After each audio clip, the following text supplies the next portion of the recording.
नमस्कार दोस्तों।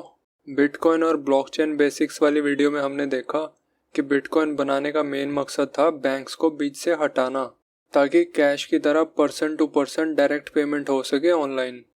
और ये मकसद पूरा करने के लिए एक सिस्टम बनाया गया जिसमें ब्लॉकचेन का इस्तेमाल किया गया। मैं रेकमेंड करूँगा आप लोग एक बार फिर से वो वीडियो देख लें। इस वीडियो में ब्लॉकचेन को कंप्यूटर साइंस वाले नज़रिए से देखेंगे। कोई भी सॉफ्टवेयर सिस्टम इम्प्लीमेंट करने के मेनली दो तरीके होते हैं, सेंट्रलाइज तरीके से या डिसेंट्रलाइज तरीके से। सेंट्रलाइज सॉफ्टवेयर सिस्टम में एक सिंगल कंपोनेंट पूरे सिस्टम को कंट्रोल करता है। डिसेंट्रलाइज सॉफ्टवेयर सिस्टम में कोई किसी को कंट्रोल नहीं करता, सब कंपोनेंट्स इक्वल होते हैं और आपस में कोऑपरेट करते हैं। हर एक सॉफ्टवेयर सिस्टम में इंटीग्रिटी होनी चाहिए। इंटीग्रिटी मतलब सिस्टम जिस तरीके से काम करने के लिए बनाया गया है वैसे ही काम करेगा, कुछ अंड शंड नहीं करेगा। सिस्टम जो भी डेटा रखेगा वो करेक्ट और कंप्लीट होगा और कोई बाहर का बंदा सिस्टम से छेड़छाड़ नहीं कर सकता। इंटीग्रिटी बहुत ही इंपॉर्टेंट चीज़ है किसी भी सॉफ्टवेयर सिस्टम के लिए। अगर सिस्टम में इंटीग्रिटी नहीं है तो डेटा खो सकता है, सिस्टम अजीब से बिहेव कर सकता है और कोई बाहर का बंदा भी प्राइवेट डेटा चोरी कर सकता है। हमने यहाँ तक जाना कि सॉफ्टवेयर सिस्टम दो तरह के होते हैं, सेंट्रलाइज्ड और डिसेंट्रलाइज्ड। और किसी भी सॉफ्टवेयर सिस्टम में इंटीग्रिटी मेंटेन करना बहुत इंपॉर्टेंट है। सेंट्रलाइज्ड सिस्टम में इंटीग्रिटी मेंटेन करना आसान है क्योंकि एक सेंट्रल पार्टी कंट्रोल कर रही है सारे कंपोनेंट्स को। लेकिन डिसेंट्रलाइज्ड या पीयर टू पीयर सिस्टम में इंटीग्रिटी मेंटेन करना एक बहुत बड़ा चैलेंज है क्योंकि कोई सेंट्रल पार्टी नहीं है, सब बराबर हैं। पीयर टू पीयर सिस्टम में कोई भी बंदा सिस्टम को ज्वाइन कर सकता है या छोड़ सकता है और हमें नहीं पता कि वो लोग कितने भरोसेमंद हैं।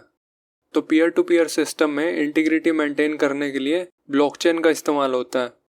ब्लॉकचेन एक तरीका है जिससे हम पीयर टू पीयर सिस्टम की इंटीग्रिटी मेंटेन कर सकते हैं। ब्लॉकचेन एक बेसिक काम को करने का एक तरीका ही है। तो इतनी एक्साइटमेंट क्यों है ब्लॉकचेन को लेके, ये समझने के लिए हमें टाइम में थोड़ा पीछे जाना पड़ेगा। पहले गानों की कैसेट्स हुआ करती थी, फिर सीडीज आई, लेकिन आजकल ये सब खत्म हो गई हैं। आप म्यूज़िक डाउनलोड कर सकते हो अपने फ़ोन पे या ऑनलाइन स्ट्रीम कर सकते हो म्यूज़िक पोर्टल्स पे जाके। अपने दोस्तों के साथ भी MP3 फाइल्स शेयर कर सकते हो। इस सब की शुरुआत हुई थी नैपस्टर कंपनी के साथ, जो एक पीयर टू पीयर सिस्टम था म्यूज़िक शेयर करने के लिए और जिसने म्यूज़िक इंडस्ट्री में revolution La the middle man को हटा के। पहले म्यूज़िक स्टूडियो सबसे पावरफुल होते थे म्यूज़िक इंडस्ट्री में क्योंकि म्यूज़िक पूरी कंट्री में या पूरे वर्ल्ड में वही फैलाते थे। उनके एस्टैब्लिश्ड नेटवर्क्स होते थे ये करने के लिए।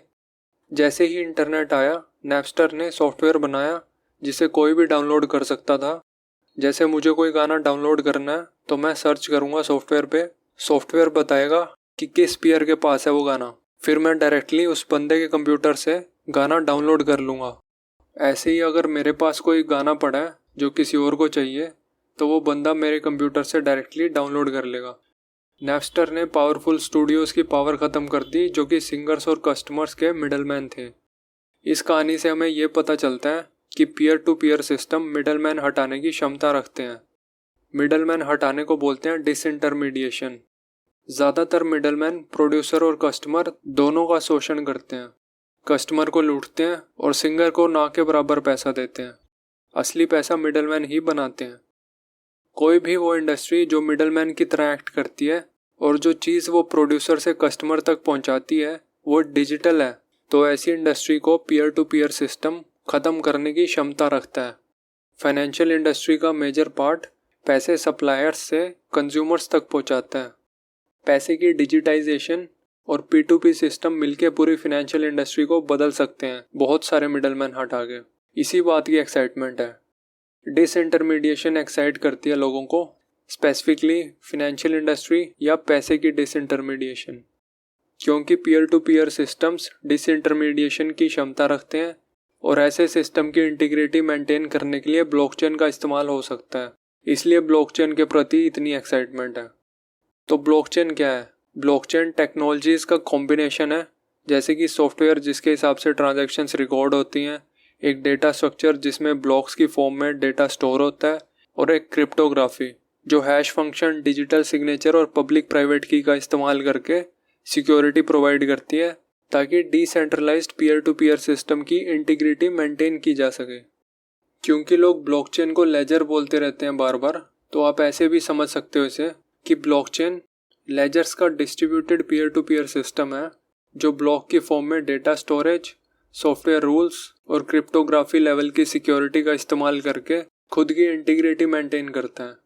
अब यहाँ पे हमने मान लिया ब्लॉकचेन एक लेजर है, यानी एक रजिस्टर है जिसमें ट्रांजैक्शन डेटा या कुछ भी स्टोर किया जाता है। हम ये डिसाइड कर सकते हैं कि हमें रजिस्टर का रीडिंग एक्सेस और राइटिंग एक्सेस किसे देना है। रीडिंग एक्सेस मतलब रजिस्टर में जो ट्रांजैक्शंस ऑलरेडी चढ़ी हुई हैं उनकी हिस्ट्री कौन कौन देख सकता है। रीडिंग एक्सेस किसको देना है ये डिपेंड करेगा इस बात पे कि हमें ट्रांसपेरेंसी चाहिए या प्राइवेसी। अगर रीडिंग एक्सेस पूरी दुनिया के पास है, यानी रजिस्टर में क्या ट्रांजैक्शन है कोई भी इंसान देख सकता है, तो यानी ब्लॉकचेन पब्लिक है, यानी हमें ट्रांसपेरेंसी चाहिए। बिटकॉइन और इथेरियम की ब्लॉकचेन पब्लिक है। दूसरी ओर अगर रीडिंग एक्सेस सिर्फ कुछ ही गिने चुने लोगों के पास है तो ब्लॉकचेन प्राइवेट है, जैसे कि किसी कंपनी ने अपनी खुद की ब्लॉकचेन बनाई हुई है और सिर्फ उस कंपनी के एम्प्लॉयज़ के पास ही रीडिंग एक्सेस है। अब राइटिंग एक्सेस पे चलते हैं। राइटिंग एक्सेस मतलब रजिस्टर में नई ट्रांजैक्शंस कौन चढ़ा सकता है, यानी ब्लॉक्स कौन क्रिएट कर सकता है। राइटिंग एक्सेस किसको देना है ये डिपेंड करेगा इस बात पे कि हमें सिक्योरिटी चाहिए या स्पीड। अगर राइटिंग एक्सेस पूरी दुनिया के पास है, यानी रजिस्टर में कोई भी ट्रांजैक्शंस चढ़ा सकता है, ऐसी ब्लॉकचेन को बोलेंगे परमिशनलेस। ऐसी ब्लॉकचेन में सिक्योरिटी ज़्यादा इंपॉर्टेंट है क्योंकि किसी पे भरोसा नहीं किया जा सकता, तो हमें प्रूफ ऑफ वर्क वगैरह से ब्लॉकचेन को सिक्योर करना पड़ेगा। बिटकॉइन और इथेरियम की ब्लॉकचेन परमिशनलेस है। दूसरी ओर अगर राइटिंग एक्सेस सिर्फ कुछ ही गिने चुने लोगों के पास है जिन पे मैं भरोसा कर सकता हूँ, तो ब्लॉकचेन परमिशन्ड है। इसमें मेरे लिए स्पीड ज़्यादा इंपॉर्टेंट है। इसमें प्रूफ ऑफ वर्क की ज़रूरत नहीं है क्योंकि मेरे भरोसेमंद लोग हैं जो रजिस्टर में ट्रांजैक्शन चढ़ाएंगे। ज़्यादातर कॉमर्शियल एप्लीकेशंस में स्पीड या स्केलेबिलिटी ज़्यादा इंपॉर्टेंट होती है, तो परमिशन ब्लॉकचेन ज़्यादातर कंपनीज ही यूज़ करती हैं जो राइटिंग एक्सेस कंपनी के एक स्पेसिफिक डिपार्टमेंट को दे देंगे। जैसे कि इन सब से 4 तरह की ब्लॉकचेन्स बन सकती हैं: public and permissionless, public and permissioned, private and permissionless, private and permissioned. Public और परमिशनलेस ब्लॉकचेन्स दुनिया को डिसरप्ट करने की बात करेंगी, जैसे कि बिटकॉइन और इथेरियम। इन ब्लॉकचेन्स के मेन यूज़ होंगे स्पेकुलेशन करने के लिए, डार्कनेट पे गलत काम करना, पब्लिक का पैसा लूटना मेनली। ज़्यादातर पब्लिक और परमिशनलेस ब्लॉकचेन प्रोजेक्ट्स फेल ही होंगे अगर इसी तरह के रहे। दूसरी ओर प्राइवेट और परमिशन्ड ब्लॉकचेन्स कॉमर्शियल कॉन्टेक्स्ट में यूज़ होंगी, जहां कंपनीज अपने कुछ प्रोसेसेस ऑटोमेट, स्टैंडर्डाइज या स्ट्रीमलाइन करेंगी। प्राइवेट और परमिशन्ड ब्लॉकचेन्स का इस्तेमाल लार्ज स्केल पे होगा लगभग सारी इंडस्ट्रीज़ में। मज़े की बात यहाँ पे ये है कि जो सोच के ब्लॉकचेन का आविष्कार किया गया था, जैसे कि ब्लॉकचेन पब्लिक और डिसेंट्रलाइज्ड होगी, उस फॉर्म में वो मोस्टली फेल होगी। सक्सेसफुल होगी प्राइवेट और सेंट्रलाइज्ड ब्लॉकचेन, जो बड़ी बड़ी कंपनीज के बड़े कॉम्प्लेक्स प्रोसेसेस को एफिशिएंट बनाएगी और उन्हें और ज़्यादा पावरफुल बनाएगी। जिनको बीच से हटाने के लिए बनाई गई थी उन्हीं को और पावरफुल बनाएगी। फाइनली ब्लॉकचेन डेफिनेटली इंटरनेट की तरह दुनिया बदल देगी, लेकिन उस तरीके से नहीं जिस तरीके से सोचा गया था।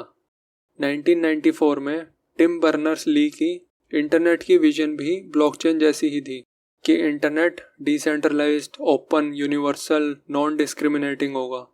बट आज का इंटरनेट उस विजन जैसा बिल्कुल नहीं है। फेसबुक, गूगल, अमेज़न जैसे टेक जायंट्स सब कंट्रोल करते हैं। ब्लॉकचेन में भी ऐसा ही होगा, क्योंकि इस बात से कोई फ़र्क नहीं पड़ता आपकी टेक्नोलॉजी कितनी सुपीरियर है या आपकी विजन कितनी आगे की है। फ़र्क इससे पड़ता है कि क्या आप लोगों से अपनी टेक्नोलॉजी अडॉप्ट करा सकते हो बगैर कोई लॉज वायलेट किए। इस काम को सक्सेसफुली करने के लिए जो पैसा, रिसोर्सेज और पावर चाहिए वो या तो गवर्नमेंट्स के पास है या फिर टेक जायंट्स के पास है।